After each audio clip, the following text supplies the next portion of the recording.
Hi there, and welcome to this lesson.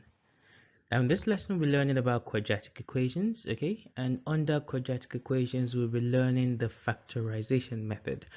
Now, the factorization method is a very interesting principle, and we would find out shortly. But at this point, I'd remind you to set the video to play in 1080p HD so you see everything clearly. And as the lesson progresses, if you have any issues at all, anything comes of us unclear, please feel free to get in touch. Okay, you can do so via the course dashboard. Okay, let's jump right into the lesson. So quadratic equations, the factorization method. Now, what exactly are quadratic equations? To understand quadratic equations, we need to know what quadratic expressions are, okay? And a quadratic expression is an expression of the form ax squared plus bx plus c, where a, b, and c are constants, i.e. numbers. So, for example, we could have x squared plus 3x minus 4. Okay, and in this case a is 1, b is 3, and c is minus 4. So basically a quadratic equation, or a quadratic expression in this case, consists of a variable, okay, and basically you have a second order of that variable, i.e. the square of that variable, okay, the variable in itself first order, i.e. x, okay, and then you have a number. All right, so you have x squared, you have x, and you have a number in one expression. So another example is x squared minus 7x plus 11. This is a quadratic expression. In this case, a is 1, b is minus 7, and c is 11. Now, when a quadratic expression is equated to a constant or a number, it becomes a quadratic equation. For example, you could have x squared plus 3x minus 4 equated to 7. This is a quadratic equation. You could also have x squared minus 7x plus 11 equated to 2. This is a quadratic equation. A quadratic equation is solvable when it is equated to 0. Okay, so sometimes you're given a quadratic equation and give you asked to solve it. Okay, and the first thing you need to do before you solve that quadratic equation is you need to make sure that that equation is equated to 0. For example, if you're told to solve the equation x squared plus 3x minus 4 equals 7, the first thing you need to do is you need to move that 7 over to the left. Okay, and you have x squared plus 3x minus 11 equals 0. Okay, when you move 7 over to the left, it becomes minus 7, and you have minus 4 minus 7 equals minus 11. Similarly, if you have x squared minus 7x plus 11 equals 2, and basically you're looking to solve this equation, you simply move 2 over to the left. Okay, it becomes minus 2, and what you end up with is you have x squared minus 7x plus 9 equals 0. Okay, so now there are three main methods of solving quadratic equations, and these are the factorization method, the completing the square method, and finally the formula method. And in this lesson we would be learning about the factorization method. Okay, so the factorization method.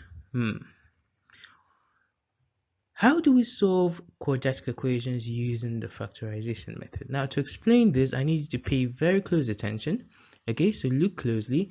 The first thing I want you to do is I want you to consider the expansion of the algebraic expression x minus 3 multiplying x minus 4.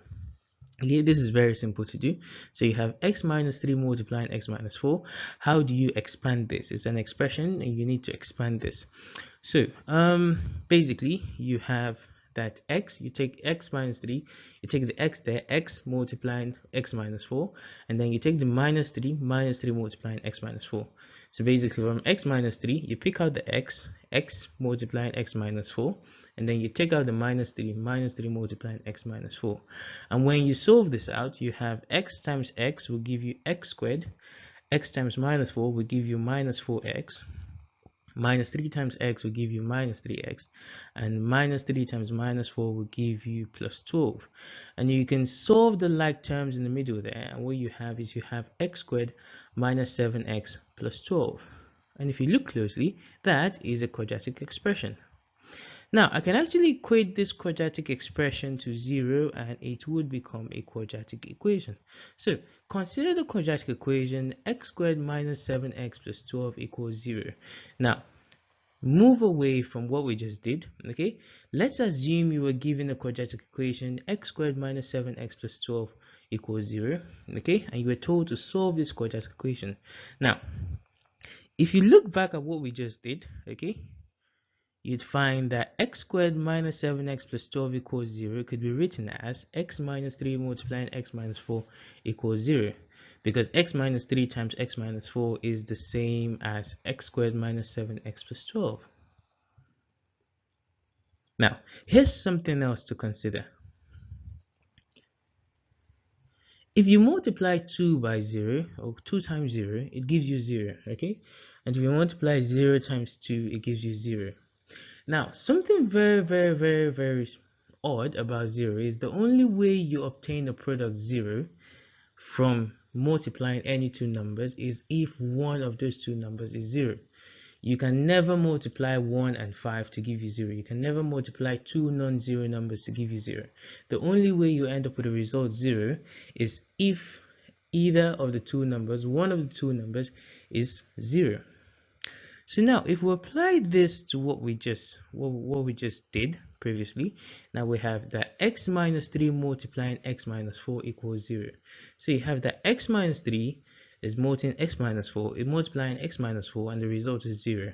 This should tell you that it's either x minus 3 equals 0 or x minus 4 equals 0. So basically you have that x minus 3 equals 0, and when you solve that, you have that x equals 3. Or you have that x minus 4 equals 0, and you solve that, you have an answer x equals 4. And that is how you solve the quadratic equation x squared minus 7x plus 12 equals 0. You have the result x equals 3 or x equals 4. Okay, but something we did here, basically, when we were given the quadratic equation x squared minus 7x plus 12 equals 0, we already knew from the first process there that x squared minus 7x plus 12 equals x minus 3 multiplying x minus 4. But very often you would not know this, okay? You would not be given this information. And solving the quadratic equation using the factorization method, it's simply getting up to this point, okay? Once you're able to get to the point where you have two things in the bracket equals to 0, you simply apply the idea that the only way you get a product 0 is by multiplying 0 and something, and you get your answer simply. But how do we get to that point? Let's find out now.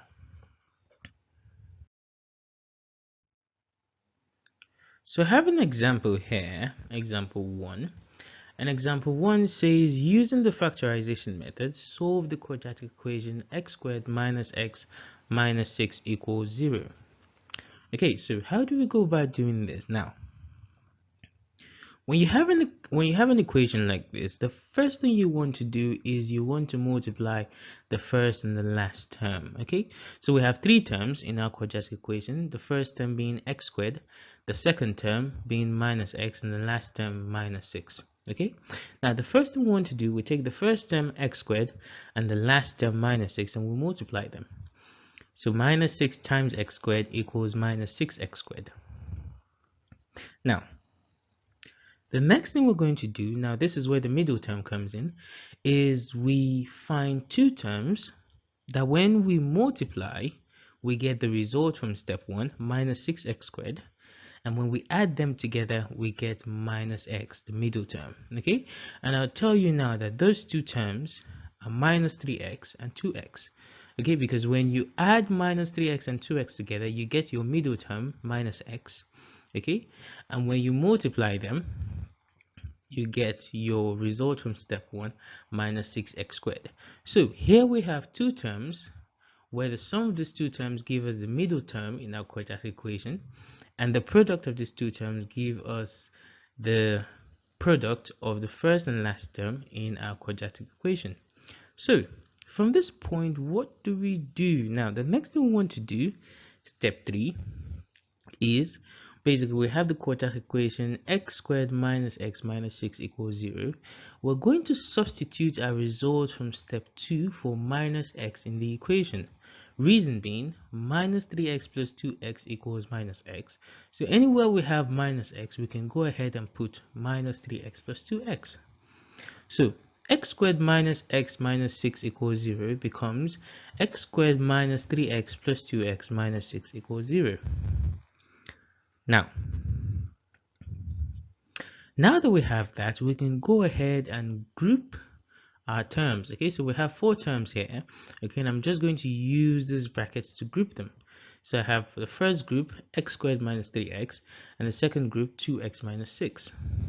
Now I'm going to factorize what I have in the brackets. Okay, and I have x squared minus 3x in the first bracket. I'm going to factorize that using x, and when I factorize using x, I have x squared divided by x will give me x. Okay, and then I have minus 3x divided by x will leave me with minus 3. Now what about the second bracket? I look at that and I can factorize. I can basically reduce that with 2. So I go ahead and factorize with 2. I bring 2 out, and 2x divided by 2 gives me x, and minus 6 divided by 2 gives me minus 3. Now something about this step is anytime you get here, you always have the same terms or the same expression in the brackets. Okay, if you notice, we have x minus 3 in the first bracket and x minus 3 in the second bracket. And what we can do now is we can actually go ahead and factorize using x minus 3. Okay, so if you divide x multiplying x minus 3 by x minus 3, you have x. Okay, and if you divide 2 multiplying x minus 3 by x minus 3, you have 2. Okay, so you bring x minus 3 out, and what you're left with in the bracket is x plus 2. Okay, now we're at the point where we have x minus 3 multiplying x plus 2 equals 0.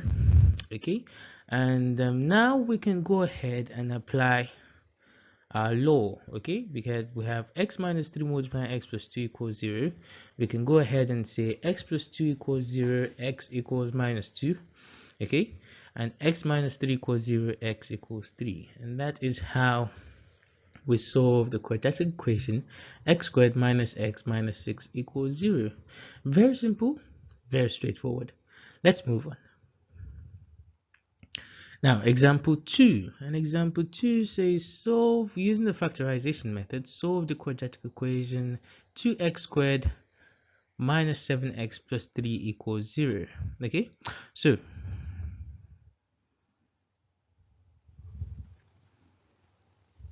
the first thing we want to do here is we want to multiply, obviously, the first and last terms.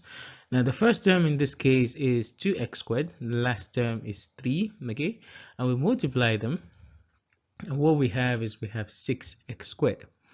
Now the next thing we want to do, step 2, is we want to find two terms that will multiply to give us that result from step 1, and when we add them together they give us a middle term. So two terms that will multiply to give us term from step 1, I will tell you that those two terms are 6x and x. Okay, because when you add 6x to x you have 7x, and when you multiply them you have 6x squared.